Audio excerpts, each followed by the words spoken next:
Mito 1. Chernóbil fue una explosión nuclear como una bomba atómica. Este es, sin duda, el mito más extendido y uno de los más persistentes. La imagen mental que muchas personas tienen de Chernóbil es la de una explosión nuclear comparable a Hiroshima o Nagasaki, un destello cegador, una onda expansiva devastadora y una liberación instantánea de energía nuclear pura. Pero esta idea no solo es incorrecta, sino que también distorsiona profundamente lo que realmente ocurrió. El reactor de Chernóbil no podía explotar como una bomba nuclear. La razón es puramente física. Las bombas atómicas requieren uranio o plutonio altamente enriquecido, cuidadosamente configurado para alcanzar una supercriticidad instantánea. El combustible del reactor RBMK estaba enriquecido a niveles mucho más bajos, insuficientes para una detonación nuclear de ese tipo. Lo que ocurrió en Chernóbil fue una explosión termodinámica, no nuclear.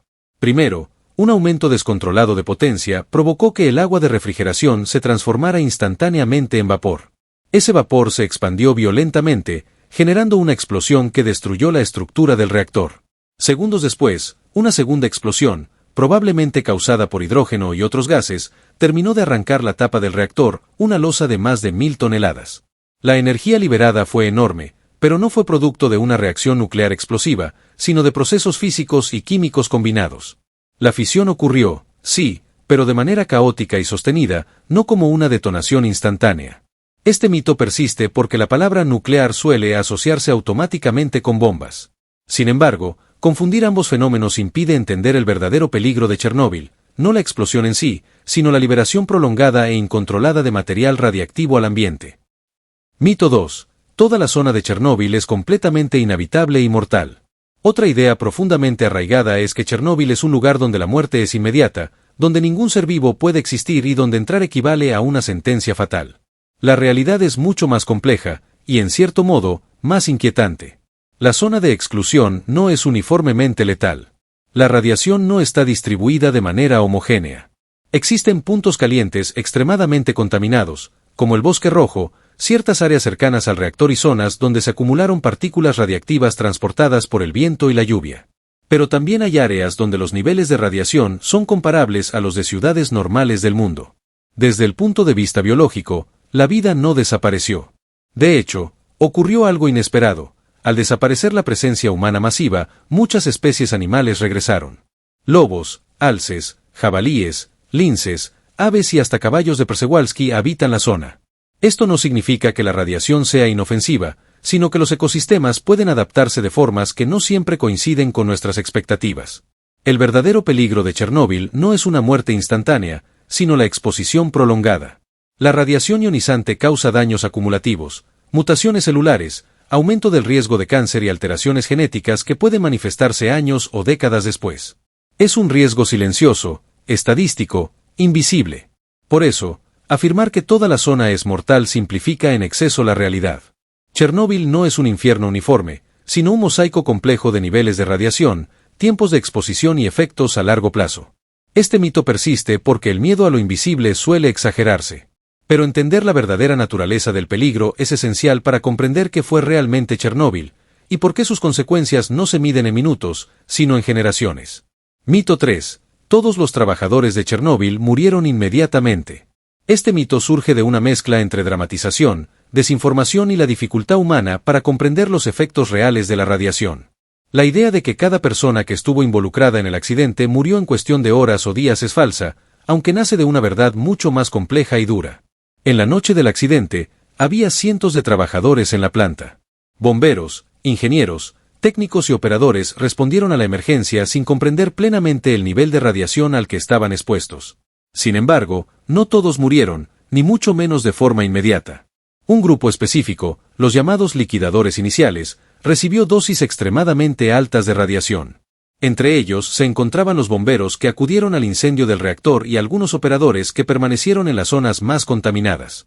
De estos, 28 personas murieron en las semanas siguientes debido al síndrome de irradiación aguda, una condición devastadora en la que el cuerpo pierde la capacidad de regenerar células esenciales. Pero la mayoría de los trabajadores sobrevivió esa fase inicial. Muchos vivieron durante años o décadas después del accidente. El verdadero impacto se manifestó de manera diferida: aumento del riesgo de cáncer, problemas cardiovasculares, deterioro del sistema inmunológico y otras afecciones relacionadas con la exposición crónica. La radiación no actúa como un veneno instantáneo en la mayoría de los casos. Es más parecida a una deuda biológica que se paga con el tiempo. Por eso este mito persiste. La tragedia fue real, pero no ocurrió como una extinción inmediata, sino como un proceso prolongado, silencioso y profundamente injusto. Mito 4. El reactor explotó por una simple falla técnica. Reducir el desastre de Chernóbil a una falla técnica es una simplificación extrema que oculta la verdadera naturaleza del evento. No hubo un solo tornillo mal ajustado ni un componente defectuoso que causara la explosión por sí solo. Chernóbil fue el resultado de una cadena de decisiones humanas, combinadas con características de diseño peligrosas y una comprensión incompleta del comportamiento físico del reactor en condiciones extremas. El reactor RBMK tenía particularidades críticas, un coeficiente de vacío positivo, barras de control con puntas de grafito y una gran inestabilidad a bajas potencias. Durante la prueba de seguridad que se estaba realizando, se violaron múltiples protocolos operativos. Se desactivaron sistemas de protección automática, se forzó el reactor a operar en un régimen inestable y se ignoraron señales claras de peligro. Todo esto ocurrió dentro de un marco institucional donde cuestionar órdenes era difícil y la cultura de seguridad era deficiente. La explosión no fue el fallo de una máquina, sino el colapso de un sistema humano tecnológico. La física respondió a las condiciones impuestas, pero esas condiciones no surgieron por azar. Fueron creadas paso a paso. Este mito resulta cómodo porque traslada la culpa a un error técnico, algo impersonal. Pero la realidad es más incómoda. Chernóbil explotó porque un sistema permitió que se ignoraran límites que nunca debieron cruzarse. Mito 5.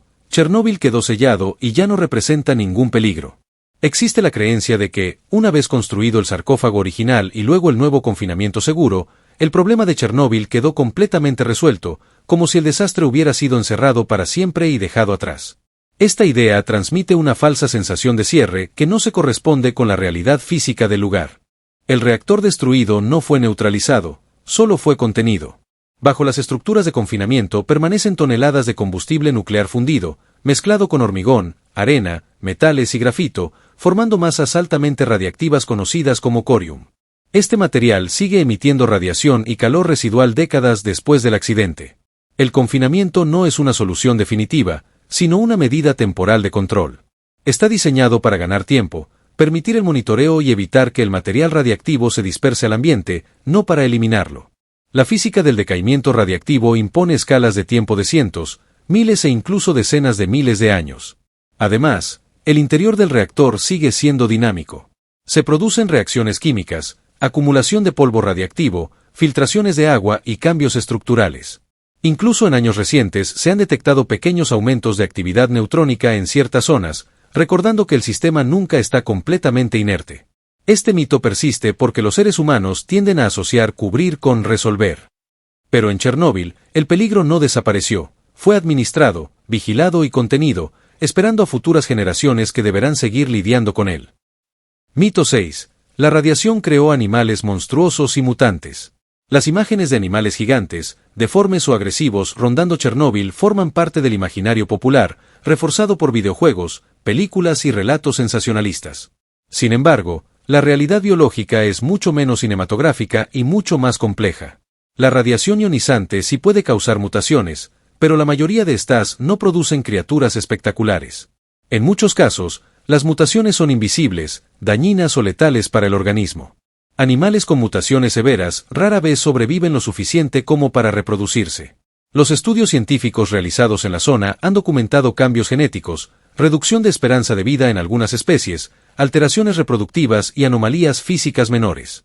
Pero no existen bestias mutantes ni organismos radicalmente distintos a los conocidos.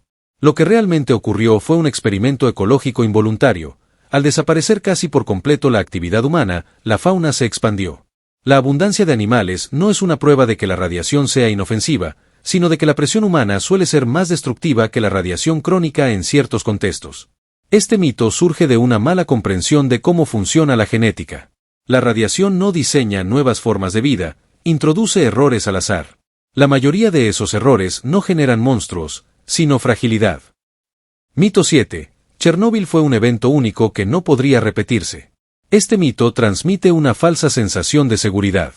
La idea de que Chernóbil fue un accidente irrepetible, producto de circunstancias excepcionales y de un diseño que ya no existe, es reconfortante, pero engañosa. Chernóbil no fue único por una sola razón, sino por la combinación específica de factores que coincidieron esa noche: un reactor con inestabilidades conocidas, una prueba mal diseñada, una cadena de decisiones humanas erróneas, una cultura institucional deficiente y una comprensión incompleta del comportamiento físico del sistema en condiciones extremas. Ninguno de esos elementos, por separado, es exclusivo de Chernóbil. La física que provocó el desastre no ha cambiado. Los neutrones siguen obedeciendo las mismas leyes. El vapor sigue expandiéndose bajo presión. Los materiales siguen fallando cuando se superan sus límites. Mientras existan reactores nucleares, o cualquier sistema que concentre enormes cantidades de energía, siempre existirá la posibilidad de un fallo catastrófico si se ignoran las condiciones de seguridad. Incluso después de Chernóbil, han ocurrido otros accidentes graves, como Fukushima, demostrando que la tecnología puede evolucionar, pero el riesgo nunca desaparece por completo. Cambia de forma, se reduce, se gestiona, pero no se elimina. Este mito persiste porque aceptar que Chernóbil podría repetirse implica una verdad incómoda: la seguridad absoluta no existe. Solo existe la vigilancia constante, el respeto estricto por la física y la humildad frente a sistemas que no perdonan errores prolongados. El desastre no fue una anomalía histórica imposible de replicar. Fue una advertencia escrita con átomos, energía y tiempo. Mito 8. El desastre de Chernóbil fue causado únicamente por operadores incompetentes. Este mito es uno de los más peligrosos, porque ofrece una explicación simple para un evento profundamente complejo. Culpar exclusivamente a los operadores de la sala de control convierte el desastre en una historia de negligencia individual, cuando en realidad fue el colapso de un sistema completo. Los operadores cometieron errores, eso es innegable. Violaron protocolos, ignoraron advertencias y forzaron el reactor a operar en un régimen altamente inestable. Pero esos errores ocurrieron dentro de un marco estructural que los hacía posibles, e incluso probables. El reactor RBMK tenía defectos de diseño graves que no eran conocidos por la mayoría del personal operativo. Uno de los más críticos era el comportamiento de las barras de control. Al insertarse, sus puntas de grafito aumentaban momentáneamente la reactividad, justo lo contrario de lo que se espera de un sistema de seguridad. Esta información no estaba claramente documentada ni comunicada a los operadores. Además, el coeficiente de vacío positivo del RBMK hacía que, al formarse burbujas de vapor en el refrigerante, la reacción nuclear se intensificara en lugar de estabilizarse. Esto convertía al reactor en intrínsecamente inestable a bajas potencias, precisamente el régimen en el que se estaba operando durante la prueba. A esto se suma la cultura organizacional de la Unión Soviética en ese momento. La jerarquía rígida, el miedo a cuestionar órdenes superiores y la presión por completar la prueba a toda costa crearon un entorno donde detener el experimento no era una opción realista. La seguridad quedaba subordinada al cumplimiento del plan. Desde el punto de vista sistémico, los operadores fueron el último eslabón de una cadena larga. La física respondió a las condiciones impuestas, pero esas condiciones fueron creadas por decisiones de diseño, políticas institucionales, deficiencias en la formación y una comunicación incompleta de riesgos. Este mito persiste porque personalizar la culpa resulta tranquilizador. Si el desastre fue causado por personas incompetentes, entonces basta con contratar personas más capacitadas para evitar que vuelva a ocurrir. Pero Chernóbil demuestra algo mucho más inquietante. Incluso personas entrenadas, actuando dentro de un sistema defectuoso, pueden llevar una tecnología extremadamente compleja más allá del punto de no retorno. La explosión no fue el resultado de un solo error humano, sino de una acumulación silenciosa de supuestos incorrectos, normalización del riesgo y confianza excesiva en que el sistema aguantaría un poco más. Y cuando la física dejó de tolerar esas condiciones, ya no importaba quién estuviera frente al panel de control. Mito 9. La nube radiactiva de Chernóbil mató a miles de personas inmediatamente. Este mito ha sido alimentado por reportes sensacionalistas, películas y medios de comunicación que intentan dramatizar el alcance del desastre. La realidad es mucho más compleja y requiere diferenciar entre exposición inmediata y efectos a largo plazo. La idea de una nube radiactiva que provocó una mortalidad masiva instantánea no se corresponde con los datos científicos disponibles. Cuando el reactor explotó, se liberó una enorme cantidad de material radiactivo a la atmósfera: cesio 137, yodo 131, estroncio 90 y diversos isótopos transuránicos. Estos compuestos fueron arrastrados por el viento y dispersados por toda Europa, llegando hasta Escandinavia, Francia y el Reino Unido en cantidades detectables. Sin embargo, la densidad de radiación disminuyó rápidamente a medida que la nube se alejaba del epicentro.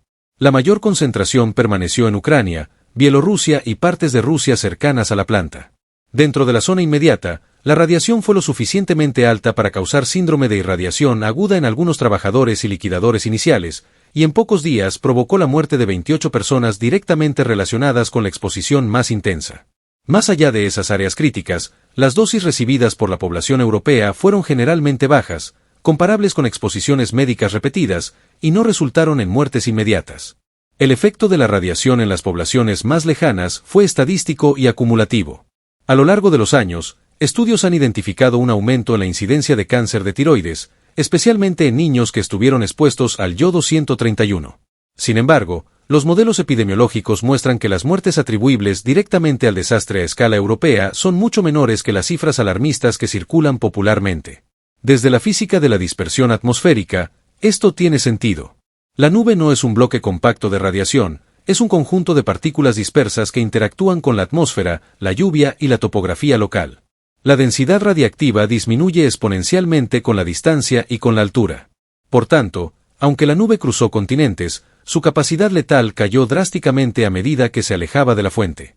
El mito persiste porque el miedo a lo invisible refuerza narrativas dramáticas. La radiación es imperceptible, y eso hace que nuestra mente asocie su presencia con peligro absoluto, sin considerar dosis, tiempo de exposición ni dispersión geográfica. Pero la realidad física demuestra que los efectos inmediatos fueron localizados, mientras que los efectos a largo plazo son medibles, pero graduales y dependientes de múltiples factores. En esencia, este mito confunde la magnitud de la liberación con el impacto letal instantáneo, dos conceptos que, desde la física nuclear y la epidemiología, no son equivalentes. La nube fue vasta, pero no una sentencia de muerte inmediata para millones de personas. Su verdadero peligro se manifestó silenciosamente, en laboratorios, hospitales y registros de población, durante décadas posteriores al accidente. Mito 10. Chernóbil provocó la extinción de toda vida vegetal y animal en la zona. A primera vista, las imágenes de ciudades abandonadas, calles vacías y bosques muertos después del accidente parecen confirmar este mito. Sin embargo, el panorama real es más matizado y fascinante desde un punto de vista ecológico y físico. Inmediatamente después de la explosión, se produjeron fenómenos destructivos. El bosque rojo, un área cercana al reactor, se volvió marrón debido a la radiación intensa que mató árboles jóvenes y dañó tejidos vegetales. La fauna que estaba cerca del epicentro sufrió mortalidad elevada en los días y semanas siguientes, especialmente insectos, aves y pequeños mamíferos expuestos a la radiación más intensa. Pero la extinción total no ocurrió. La vegetación comenzó a adaptarse, incluso en las áreas con altos niveles de radiación. Algunas especies mostraron tolerancia genética a la exposición, otras simplemente proliferaron en ausencia de actividad humana. Árboles que sobrevivieron al primer impacto continuaron creciendo y colonizando el suelo expuesto, mientras la radiación disminuía gradualmente con el tiempo y mediante procesos de dispersión, decaimiento y lavado ambiental. La fauna siguió un patrón similar. Inicialmente hubo mortalidad y disminución de poblaciones. Sin embargo, la ausencia de humanos permitió que lobos, jabalíes, alces, linces, zorros y aves regresaran y prosperaran. La zona de exclusión se convirtió en un laboratorio ecológico involuntario, donde las fuerzas evolutivas y los efectos de la radiación se entrelazaron de manera inédita. Desde un punto de vista físico, esto tiene sentido, la radiación no elimina la vida de manera uniforme. Los efectos dependen de la dosis recibida, la duración de la exposición, la especie, la edad y la movilidad de los organismos. Las partículas radiactivas se concentran en ciertos microambientes, mientras que otros permanecen relativamente protegidos. El mito persiste porque el contraste entre la devastación inicial y la recuperación parcial es dramático. Las historias de bosques muertos y animales mutantes crean narrativas sensacionales que eclipsan la complejidad real. La vida no desapareció, sino que se reconfiguró bajo nuevas condiciones físicas y ecológicas, coexistiendo con niveles residuales de radiación.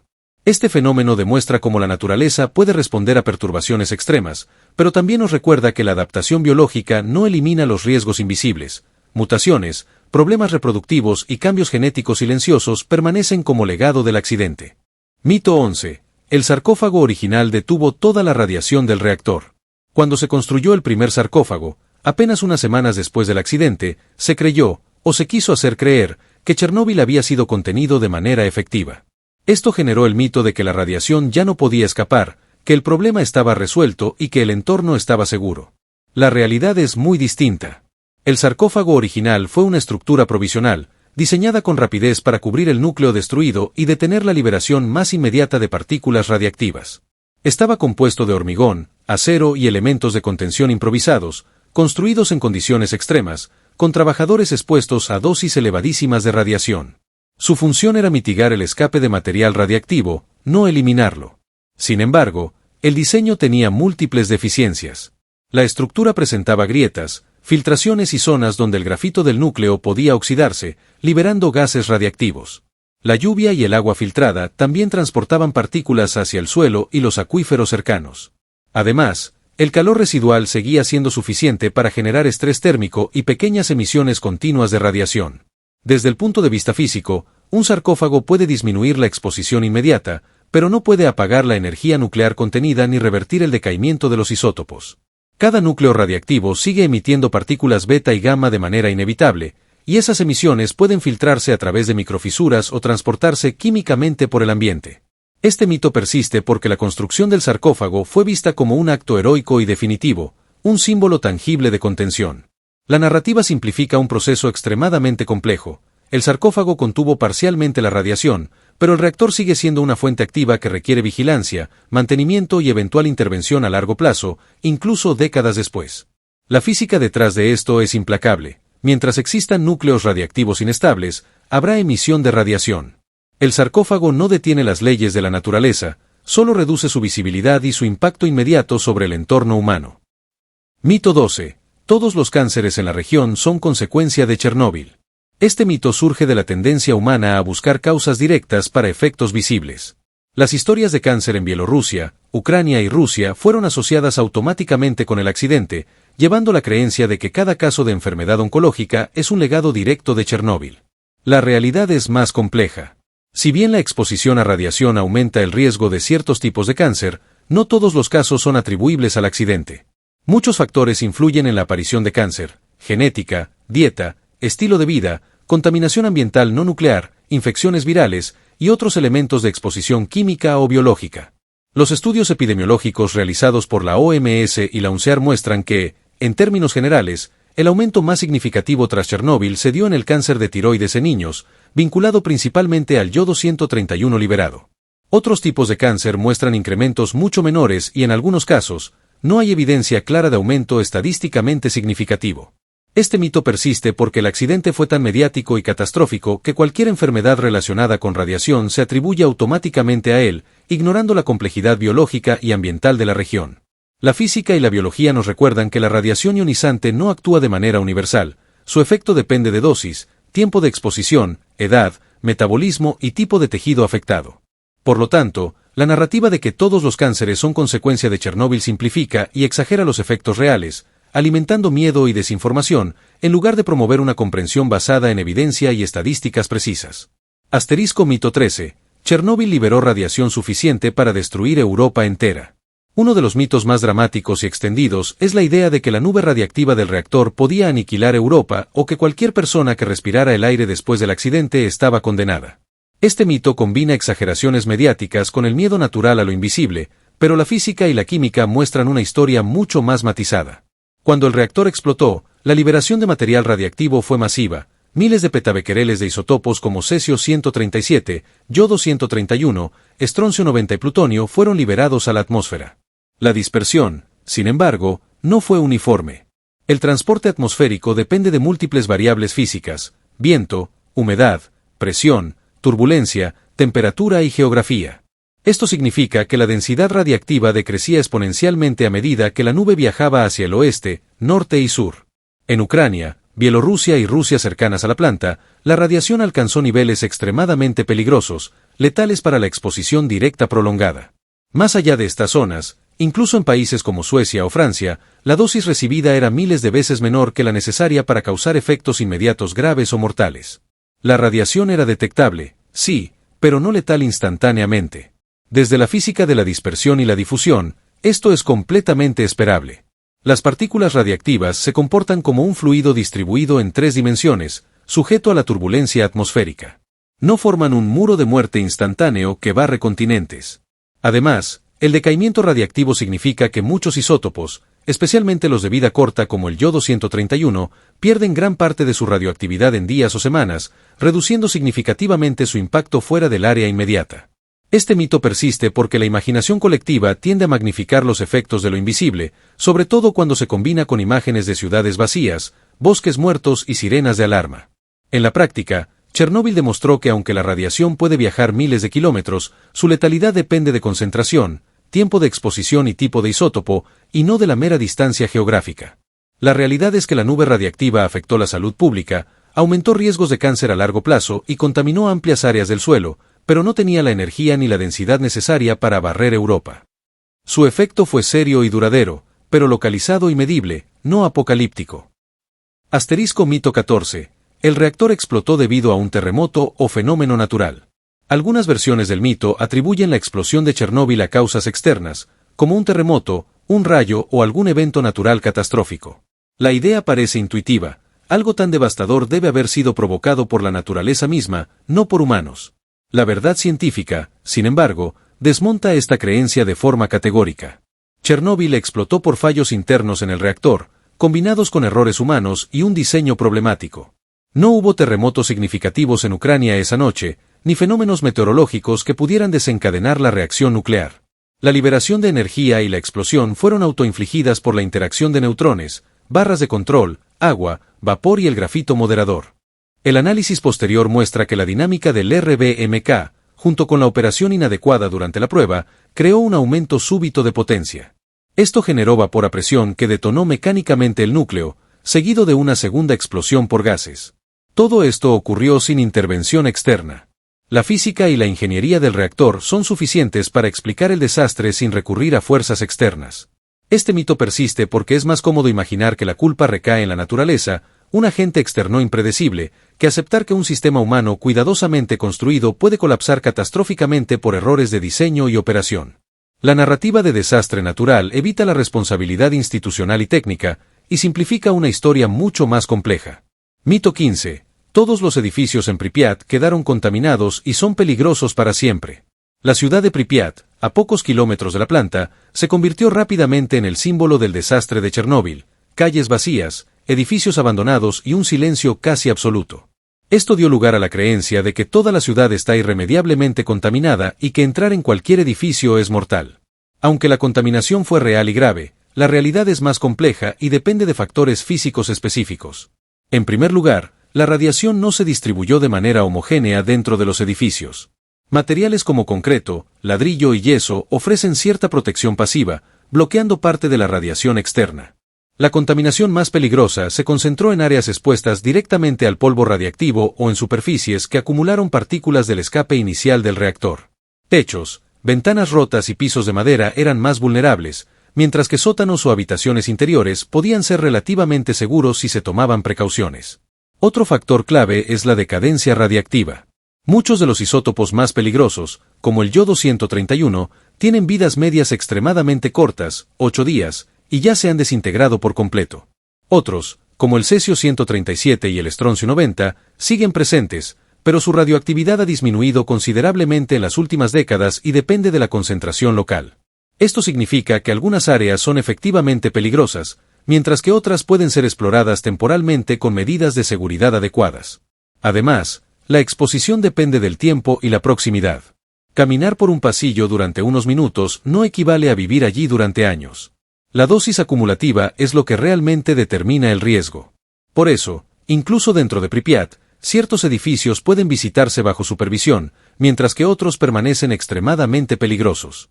Este mito persiste porque la narrativa visual es impactante. Edificios vacíos, paredes grafiteadas y calles cubiertas de polvo radiactivo parecen reflejar una condena eterna. Sin embargo, la física y la química nos enseñan que la radiación se atenúa con el tiempo y con los materiales, y que el peligro absoluto y uniforme no existe. Cada edificio, cada habitación y cada superficie debe evaluarse individualmente, considerando el tipo de isótopo, la dosis residual y la exposición acumulativa. El mito simplifica la complejidad, transforma Pripyat en un infierno estático donde todo es peligroso, cuando en realidad es un paisaje radiactivo heterogéneo, con áreas extremadamente peligrosas y otras moderadamente seguras, dependiendo de múltiples variables físicas y temporales. Asterisco mito 16. El sarcófago nuevo eliminó todos los riesgos de Chernóbil. Tras décadas de preocupaciones sobre la estabilidad del sarcófago original, en 2016 se completó la construcción del nuevo confinamiento seguro, New Safe Confinement, NSC, una gigantesca estructura de acero diseñada para cubrir el reactor destruido y reemplazar el sarcófago original. La inauguración de esta obra monumental generó el mito de que Chernóbil estaba completamente seguro y que todos los riesgos habían desaparecido. La realidad física y técnica es más compleja. El NSC fue construido para cumplir varias funciones. 1. Contener la radiación del núcleo y del combustible fundido, reduciendo la emisión de partículas al ambiente. 2. Prevenir la filtración de agua y humedad, que podrían transportar material radiactivo a los suelos y acuíferos. 3. Facilitar la futura demolición y el manejo del núcleo, ya que la estructura permite acceder a partes del reactor de manera controlada. Sin embargo, el NSC no neutraliza la radiación ni hace desaparecer los isótopos radiactivos. La física del decaimiento nuclear sigue vigente. El combustible fundido y los residuos continúan emitiendo radiación beta y gamma de manera constante. La estructura de acero y el sistema de ventilación lo que hacen es reducir y controlar la dispersión, pero no eliminar la fuente. Además, existen riesgos persistentes derivados del material fundido, conocido como corium. Este material permanece inestable, y aunque la radiación se atenúa gradualmente con el tiempo, el calor residual puede generar vapor y pequeñas emisiones. Las inspecciones periódicas detectan microfisuras y puntos de estrés estructural que podrían permitir escapes si no se mantiene un monitoreo constante. Otro aspecto importante es que el NSC protege principalmente contra liberaciones externas al ambiente, pero no elimina la contaminación interna del suelo, los bosques circundantes ni los ríos cercanos. La zona de exclusión sigue siendo necesaria, y la vigilancia radiactiva continúa. El mito persiste porque la inauguración del NSC fue ampliamente publicitada como un logro tecnológico y una solución final, dando la sensación de que el problema estaba resuelto. En la práctica, la física nos recuerda que mientras existan isótopos inestables, siempre habrá radiación, y que la seguridad depende de la contención, el monitoreo y la gestión a largo plazo, no de una estructura física por sí sola. Chernóbil, incluso con el NSC, sigue siendo un recordatorio de que la radiación no puede ser apagada ni ignorada, solo puede ser gestionada y contenida con conocimiento, tecnología y tiempo. Mito 17. Los efectos de Chernóbil solo afectaron a Ucrania. Una de las ideas más simplistas y limitadas sobre Chernóbil es pensar que su impacto se restringió únicamente a Ucrania, el país donde ocurrió el accidente. Este mito ignora la física atmosférica y la dispersión de materiales radiactivos, así como los efectos biológicos y ecológicos que se propagaron a nivel internacional. Cuando el reactor explotó, el material radiactivo liberado no permaneció en el lugar del accidente. La radiación emitida se transportó a través de corrientes de aire y viento, dispersándose a lo largo de Europa, y en menor medida, a otras regiones del hemisferio norte. Isótopos como el cesio-137 y el yodo-131 fueron detectados en países tan lejanos como Suecia, Alemania, Francia, España e incluso Italia.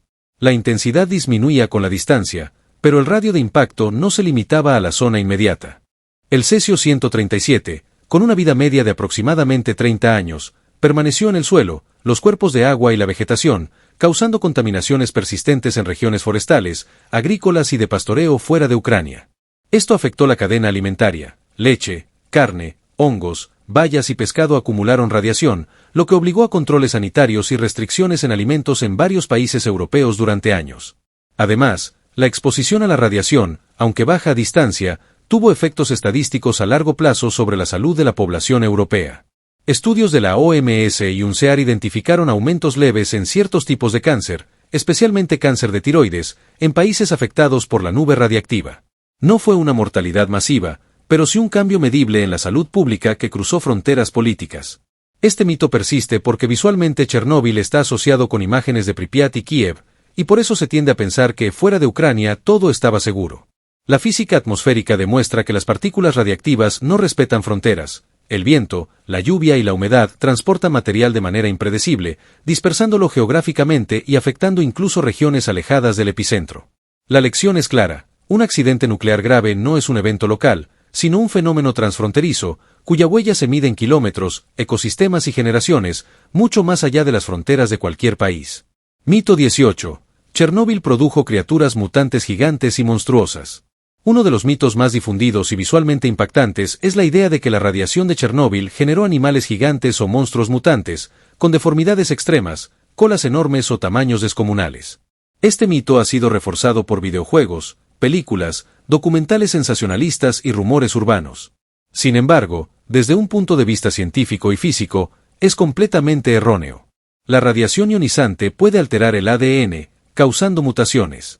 Pero estas mutaciones no son diseños conscientes de la naturaleza que generan monstruos espectaculares, son errores aleatorios. La mayoría de estas mutaciones son neutrales, deletéreas o incluso letales para el organismo. Los cambios visibles extremos son rarísimos y cuando ocurren, los animales con defectos severos suelen morir rápidamente antes de reproducirse, evitando que las características se propaguen. Lo que realmente sucedió en la zona de exclusión es fascinante desde el punto de vista ecológico. Tras la evacuación humana, la fauna prosperó. Lobos, jabalíes, linces, ciervos, aves y muchos otros animales encontraron un hábitat libre de actividad humana, aumentando sus poblaciones notablemente. Los animales no se convirtieron en monstruos, sino que recuperaron ecosistemas que habían sido severamente impactados por la presencia humana. Algunos estudios sí han documentado alteraciones genéticas y problemas de fertilidad en ciertas especies, así como deformidades menores en individuos aislados, pero nada cercano a los monstruos que retratan películas o videojuegos. Incluso los casos de mutaciones visibles, estas no alteran dramáticamente la forma de vida de la especie ni generan criaturas colosales. Este mito persiste porque la narrativa de criaturas mutantes es mucho más impactante que la realidad científica y ecológica. La verdad es que la radiación afecta, pero no transforma la biología de manera espectacular. La vida responde de manera sutil y compleja, adaptándose a niveles de radiación altos, pero sin producir bestias gigantes o irreales. Desde la física nuclear y la biología evolutiva, la conclusión es clara: la radiación puede ser peligrosa, puede alterar genes, pero no produce monstruos de película. La percepción popular exagera fenómenos reales para crear historias dramáticas, ignorando que la vida en la zona de exclusión es, de hecho, abundante y sorprendentemente resiliente. Asterisco mito 19. Chernóbil contaminó el agua de toda Europa. Uno de los mitos más alarmistas sostiene que la explosión del reactor provocó una contaminación masiva de ríos, lagos y acuíferos a lo largo de todo el continente europeo, afectando el suministro de agua potable y los ecosistemas acuáticos de manera irreversible. La realidad es más matizada y depende de la física, la química y la geografía. Cuando el reactor explotó, se liberaron isótopos radiactivos solubles en agua, como yodo 131, cesio 137 y estroncio 90, que pudieron ser transportados por la lluvia y filtrarse en ríos y suelos cercanos. Las zonas más afectadas fueron los ríos Pripyat y Dnieper, así como otros cuerpos de agua cercanos a la planta. Estos sistemas fluviales experimentaron aumentos significativos de radiación en los días y semanas posteriores, lo que obligó a evacuar y restringir el uso del agua para consumo humano y agrícola. Sin embargo, la dispersión de la radiación por toda Europa fue muy limitada en comparación con la percepción popular. La física de transporte de partículas radiactivas indica que la mayor parte de los isótopos pesados tiende a depositarse cerca de la fuente, por gravedad, lluvia y sedimentación, y solo una fracción muy pequeña llegó a distancias mayores. Además, la dilución natural de los ríos y lagos redujo drásticamente la concentración de radiación en áreas lejanas. Los estudios muestran que en países occidentales, como Francia, España o Suecia, la radiación detectada en el agua era mínima y no representaba un peligro para la salud. No hubo eventos masivos de contaminación de agua potable ni de peces que obligaran a cierres prolongados de ecosistemas. El riesgo existió de manera localizada y se concentró en la zona de exclusión y sus alrededores. Este mito persiste porque los medios de comunicación y la narrativa popular tienden a exagerar el alcance de lo invisible. El agua es un recurso esencial, y al imaginar que está contaminada, se genera un miedo inmediato. La física y la hidrología muestran que aunque hubo contaminación localizada significativa, la radiación no se propagó a toda Europa de manera que representara un riesgo crítico para la salud pública en zonas distantes. En resumen, Chernóbil sí afectó cuerpos de agua cercanos y tuvo impactos medibles en ciertos ecosistemas acuáticos, pero no transformó toda Europa en un continente radiactivo. La percepción de desastre total para el agua surge del miedo a lo invisible, amplificado por imágenes dramáticas y reportes alarmistas, más que de evidencia científica. Asterisco mito 20. Chernóbil fue el fin de toda vida humana en la zona para siempre. El último mito de nuestra lista es quizá el más dramático, la creencia de que la explosión nuclear de Chernóbil condenó a cualquier persona que viviera en la zona a muerte segura y que la región estaría deshabitada y estéril para siempre. Esta idea extrema combina miedo, desinformación y sensacionalismo mediático, pero la realidad, aunque grave, es mucho más compleja. Tras el accidente, la evacuación de Pripyat y otras localidades cercanas fue inmediata, afectando a decenas de miles de personas. Las dosis de radiación en ciertas áreas eran lo suficientemente altas como para causar síndrome de irradiación aguda en los trabajadores de emergencia y las poblaciones más próximas. Sin embargo, fuera del epicentro inmediato, la radiación disminuía rápidamente con la distancia y la protección natural de edificios. Suelos y vegetación. Esto significa que no todas las áreas se volvieron inhabitables instantáneamente. Con el tiempo, estudios de la zona de exclusión han mostrado que algunas áreas presentan radiación residual suficientemente alta como para prohibir la residencia humana prolongada, pero otras partes han visto reaparecer flora y fauna, y ocasionalmente seres humanos en visitas controladas, investigaciones científicas o trabajos de mantenimiento.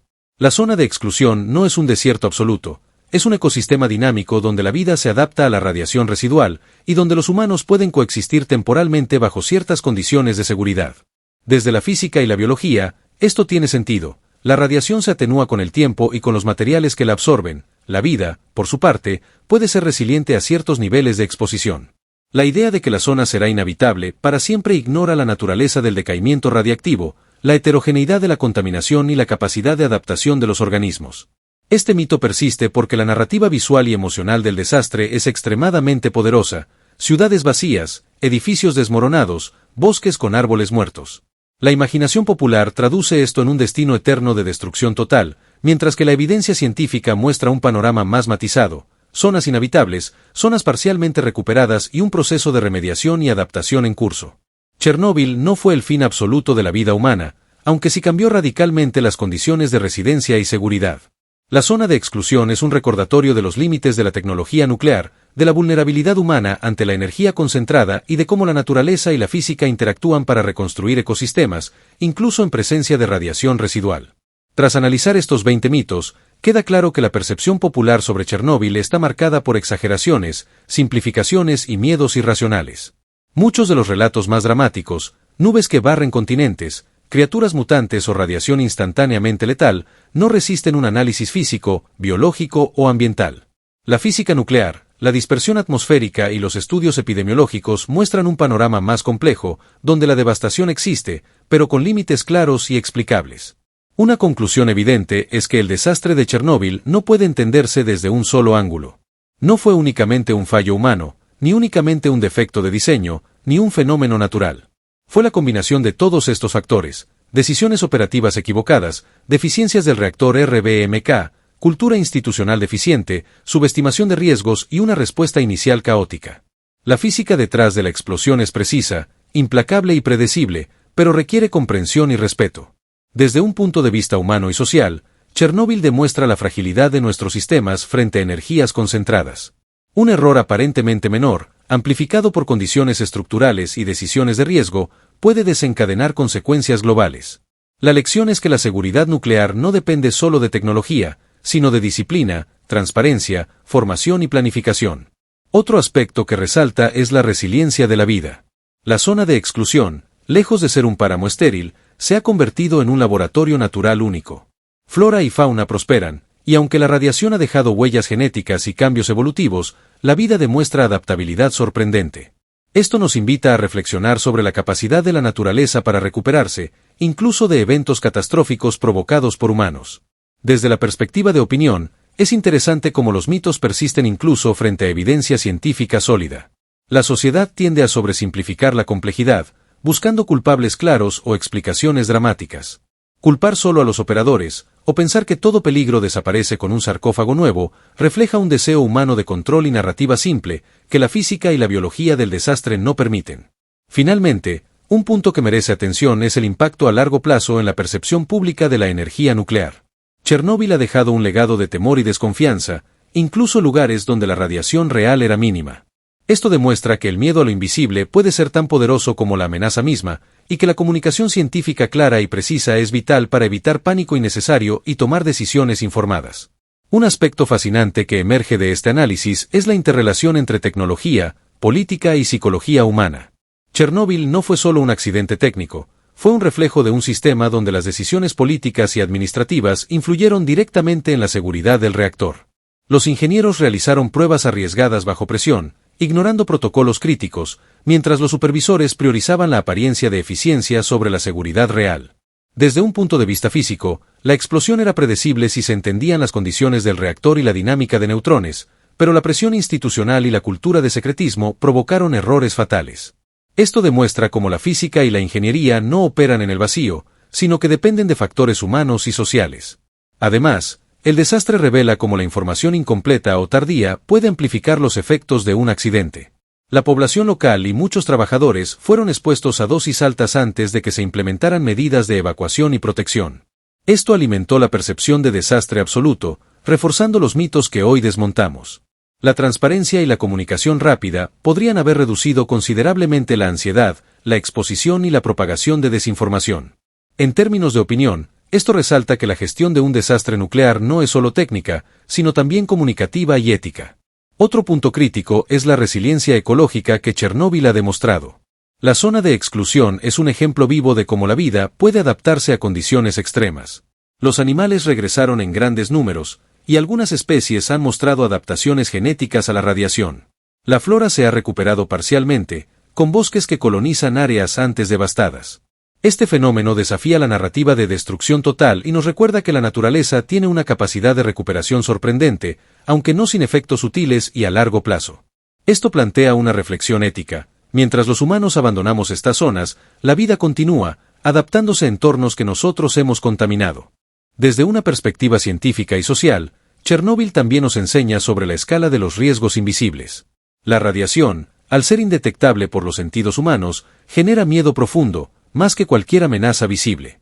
Este miedo ha influido en políticas energéticas, percepción pública y desarrollo de la energía nuclear global. Aún hoy, decenas de años después, las decisiones sobre plantas nucleares y seguridad energética se ven condicionadas por la narrativa de Chernóbil, más que por el análisis detallado de riesgos y beneficios medidos científicamente. Finalmente, un aspecto que no se puede pasar por alto es la dimensión temporal del desastre. Chernóbil no terminó en 1986, sus efectos se extienden por décadas, en la salud de las personas, la evolución de ecosistemas y la contaminación ambiental. Cada mito que hemos desmontado muestra cómo los conceptos de tiempo y distancia son fundamentales para entender la radiación. Lo que fue letal a metros del reactor se convirtió en un riesgo estadístico a cientos de kilómetros, y muchos efectos visibles hoy son el resultado de un proceso de acumulación gradual de exposición y adaptación. Otro punto esencial a destacar es el impacto generacional del desastre. La exposición a la radiación no solo afectó directamente a los trabajadores y evacuados, sino que también tuvo repercusiones en las generaciones posteriores. Estudios sobre efectos genéticos y epigenéticos han detectado cambios en algunos descendientes de personas expuestas, aunque estos efectos son mucho más sutiles de lo que los mitos sugieren. Esto nos enseña que la radiación no se percibe en términos de inmediatez únicamente, sino que su influencia puede atravesar décadas, modificando la biología, la salud y la percepción del riesgo en comunidades enteras. Chernóbil también demuestra la fragilidad de la infraestructura ante la negligencia y el diseño defectuoso. El RBMK no tenía sistemas de contención robustos como los reactores occidentales de la época, y esto aumentó la gravedad del accidente. La física detrás de la explosión, la interacción de vapor, neutrones, barras de control y grafito, muestra cómo pequeños errores en sistemas complejos pueden tener consecuencias catastróficas. Este aprendizaje es universal. No basta con tener tecnología avanzada, es necesario comprenderla y operarla con disciplina y redundancia de seguridad. Desde la perspectiva social y mediática, Chernóbil nos recuerda que los mitos surgen del miedo a lo invisible y del deseo de historias dramáticas. Las criaturas mutantes, las nubes radiactivas que barrían Europa o la creencia de que toda vida humana estaba condenada son relatos más atractivos que la realidad compleja, matizada y basada en evidencia. La narrativa popular amplifica estos mitos porque simplifica la complejidad en términos comprensibles y emocionales, aunque distorsione la verdad científica. Otro ángulo interesante es cómo Chernóbil ha generado un laboratorio único para la investigación científica. Los biólogos, ecologistas y físicos han podido estudiar la recuperación de ecosistemas, la adaptación de especies a radiación crónica y los efectos a largo plazo de isótopos en el suelo y el agua. Esto no solo ayuda a comprender accidentes nucleares, sino que también aporta conocimiento sobre la resiliencia de la vida y la interacción entre energía nuclear, biología y medio ambiente. En cierto sentido, Chernóbil sigue enseñándonos décadas después, convirtiéndose en un modelo de estudio vivo para la ciencia y la ingeniería. Finalmente, un tema crítico que surge de este análisis es la ética en la energía nuclear. Chernóbil nos recuerda que los riesgos de la energía atómica no son solo técnicos, sino también humanos, políticos y sociales. La decisión de operar un reactor defectuoso, realizar pruebas riesgosas y minimizar advertencias refleja un patrón donde la ambición y la burocracia pueden superar la precaución y el bienestar humano. Desde esta perspectiva, Chernóbil es más que un accidente, es un recordatorio de que la ciencia y la tecnología deben estar acompañadas de responsabilidad, transparencia y vigilancia ética constante. Chernóbil también nos enseña una lección crucial sobre la interacción entre tecnología y error humano. La física del accidente muestra que los sistemas complejos, como un reactor nuclear, no fallan por azar, fallan por la combinación de defectos de diseño y decisiones humanas. La prueba realizada la noche del 26 de abril de 1986 no era en sí misma peligrosa si se hubieran seguido los protocolos, pero la combinación de barras de control retiradas, sistemas desactivados y la falta de preparación generó un aumento explosivo de potencia. Esto demuestra que el conocimiento técnico sin disciplina operativa es insuficiente, incluso la energía más controlada puede volverse devastadora. Otro aspecto que merece atención es la dimensión psicológica y cultural de los desastres nucleares. Los mitos sobre monstruos, nubes que destruyen continentes o zonas inhabitables eternamente reflejan un miedo profundo a lo invisible y lo incontrolable. La radiación no se ve, no se siente, no huele, y esto genera una ansiedad que se traduce en exageraciones mediáticas y culturales. Desde la psicología social, Chernóbil muestra cómo los temores humanos tienden a amplificar los riesgos reales, convirtiendo un fenómeno localizado en un relato global de horror. Esto afecta políticas energéticas, percepción de seguridad y hasta decisiones personales sobre vivir cerca de plantas nucleares. La zona de exclusión también revela la resiliencia sorprendente de los ecosistemas. Después de la evacuación humana, la flora y fauna han colonizado la región de manera inesperada. Lobos, jabalíes, linces, ciervos, aves y pequeños mamíferos han proliferado, algunos adaptándose a niveles de radiación que, aunque peligrosos para humanos, no son necesariamente letales para otras especies. Esto nos enseña que la vida encuentra caminos de adaptación incluso frente a estrés ambiental extremo, y que los desastres, aunque devastadores, también pueden abrir oportunidades ecológicas inéditas. Chernóbil también nos obliga a reflexionar sobre la gestión global de desastres nucleares. La experiencia mostró que los efectos no se limitan a fronteras políticas. La nube radiactiva viajó a países vecinos, y en menor medida, a toda Europa. Esto resalta la necesidad de cooperación internacional, protocolos claros de emergencia y comunicación científica precisa. Los mitos surgen en parte porque las autoridades iniciales no compartieron información de manera transparente, alimentando rumores y exageraciones. La lección es que la ciencia y la comunicación deben ir de la mano para minimizar tanto el riesgo físico como el psicológico. Finalmente, un tema que emerge al analizar Chernóbil es la responsabilidad histórica y social. Los errores humanos que llevaron al desastre, sumados a la ocultación inicial de información, generaron sufrimiento directo e indirecto, dejando cicatrices en generaciones de personas. La gestión posterior, desde el sarcófago provisional hasta el nuevo confinamiento seguro, muestra que la ciencia y la ingeniería pueden reparar parcialmente los daños, pero no pueden borrar el impacto social ni las secuelas psicológicas. La ética, la transparencia y la preparación son tan importantes como la tecnología para prevenir que un accidente similar ocurra en el futuro. Chernóbil también nos muestra cómo la combinación de ignorancia institucional y exceso de confianza tecnológica puede amplificar un desastre. La confianza ciega en el reactor RBMK y en los procedimientos establecidos, junto con la presión de cumplir con los objetivos de la prueba, creó una situación donde los errores pequeños se transformaron en catástrofe. Desde un punto de vista físico, el aumento de potencia en el núcleo fue predecible y medible, pero la falta de monitoreo adecuado y la manipulación de las barras de control provocaron una reacción en cadena fuera de control. Esto deja una lección clara: la tecnología nunca sustituye la prudencia y la disciplina operativa, y la educación técnica debe estar acompañada de una cultura de seguridad sólida. Además, Chernóbil evidencia la importancia de la preparación y respuesta ante emergencias. La evacuación tardía de Pripyat y de otras comunidades cercanas se debió en parte a la falta de protocolos claros y a la subestimación del riesgo. Esto tuvo consecuencias directas en la exposición de la población y en la propagación de la radiación a través de alimentos contaminados, como leche y productos agrícolas. La física de la dispersión radiactiva y la biología de la acumulación en la cadena alimentaria demuestran que el tiempo y la acción oportuna son factores críticos para limitar los daños.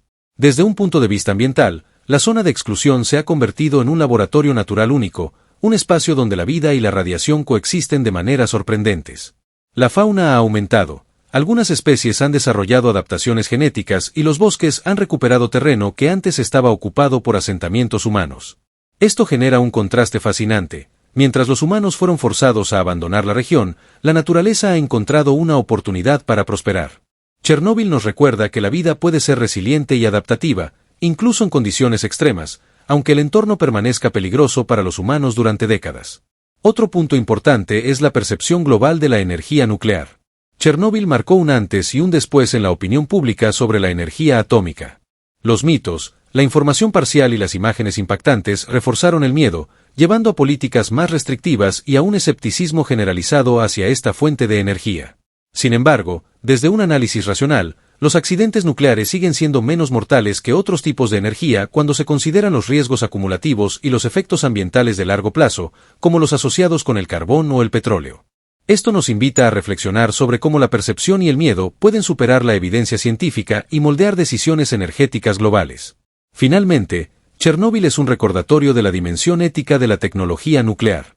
No basta con construir reactores sofisticados o sarcófagos modernos, la seguridad depende de decisiones humanas, responsabilidad institucional y transparencia.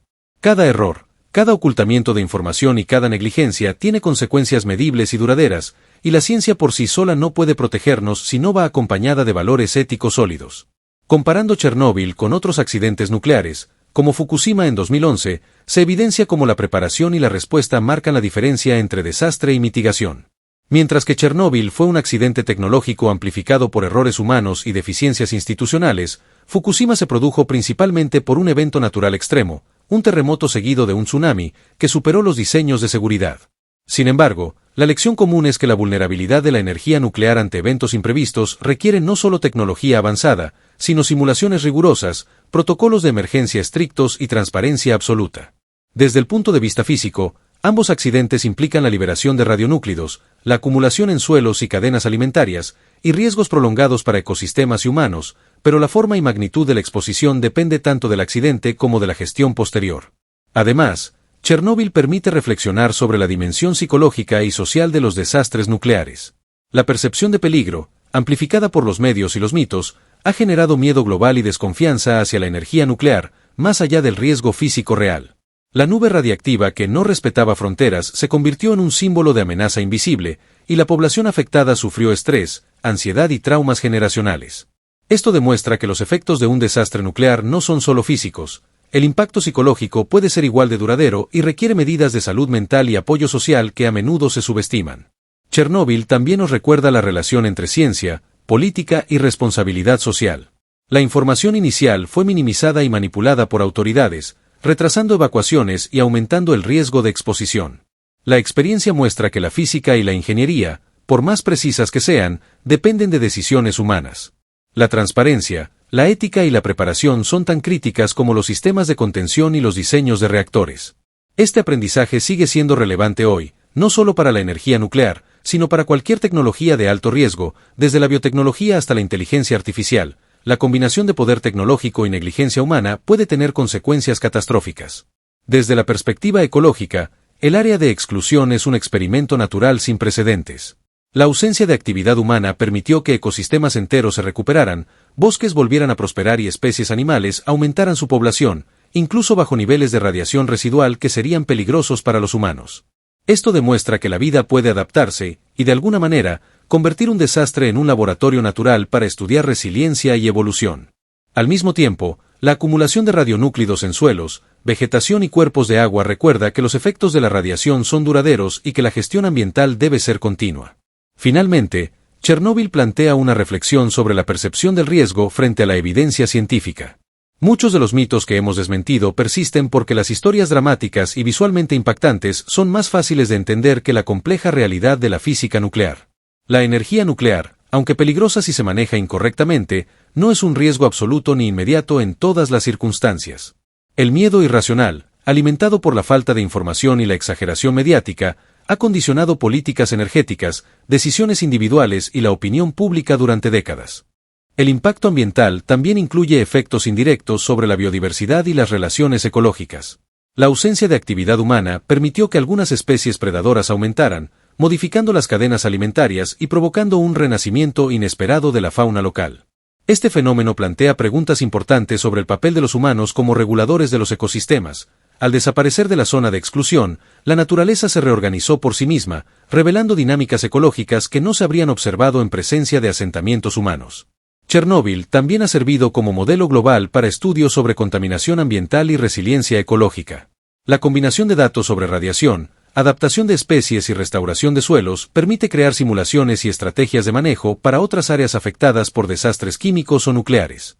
Desde la agricultura hasta la gestión forestal, los aprendizajes de Chernóbil se aplican hoy en múltiples disciplinas, demostrando que incluso un desastre de magnitud histórica puede ofrecer conocimiento aplicable para prevenir o mitigar daños en el futuro.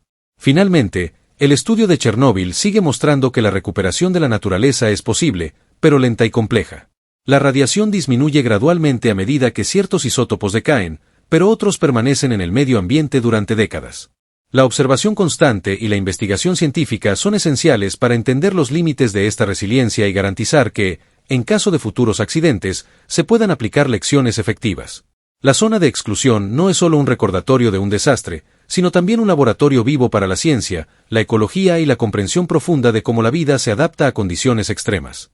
Chernóbil, más que un simple accidente nuclear, se convirtió en un fenómeno global con implicaciones profundas en todos los niveles de la sociedad, la ciencia y la política. La magnitud de la explosión, el alcance de la radiación y la forma en que afectó a la población y a la naturaleza dejaron lecciones que todavía resuenan hoy. Desde la física del reactor y la reacción en cadena descontrolada, hasta la dispersión de radionúclidos en Europa, cada detalle del desastre fue estudiado y analizado, convirtiendo a Chernóbil en un referente para la seguridad nuclear y la gestión de riesgos. El desastre nos recuerda que la tecnología avanzada no es suficiente por sí sola. La negligencia humana, los errores de operación y la falta de comunicación eficiente amplificaron el daño, demostrando que la ética, la disciplina y la transparencia son tan importantes como la ingeniería. Cada paso en falso se convirtió en una advertencia para ingenieros, científicos y políticos de todo el mundo. Los sistemas complejos requieren no solo conocimiento técnico, sino también una cultura de seguridad y responsabilidad institucional. A nivel ambiental, Chernóbil se transformó en un laboratorio natural sin precedentes. La zona de exclusión muestra cómo la vida puede adaptarse y recuperarse incluso en condiciones extremas.